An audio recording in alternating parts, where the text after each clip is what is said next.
Praise the lord. Israel ప్రజలు ఫరో చేతి క్రింద బానిసలుగా ఉన్నారండి. మరి ఫరో ప్రతి కఠినమైన పని కూడా ఇజ్రాయేల్ ద్వారా చేయించుకునేవాడు. మరి ఆ పని వాడికి చాలా కఠినంగా భారంగా ఉండేది. మీ జీవితాల్లో కూడా మీ ప్రాణాలు విసిగిపోయేటంతగా ఎంత కష్టపడుతున్నా, ఎంత పని చేస్తున్నా మరి మన జీవితంలో మరి ఆ విడుదల అన్నది లేదు అని బాధపడుతున్నారా? అపవాది చేతి క్రింద ఇంకా మీరు బానిసలుగా బంధింపబడి ఉన్నారా? ఇక ప్రాణము అలసిపోయేటంతగా మరి మీరు మొర పెడుతున్నారా? ఆ మొర దేవుని సన్నిధికి చేరుతుందండి. హల్లెలూయా.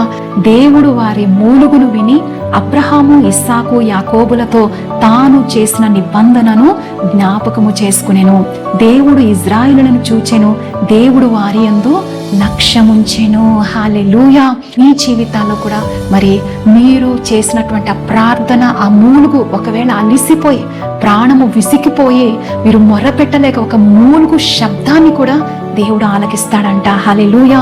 ఆయన నిబంధన నిత్యమైన నిబంధన అండి. ఆయన మిమ్మల్ని జ్ఞాపకము చేసుకున్నాడు, మీ కన్నీరు ఆయన చూశాడు, మిమ్మల్ని విడిపించబోతున్నాడు. హల్లెలూయా.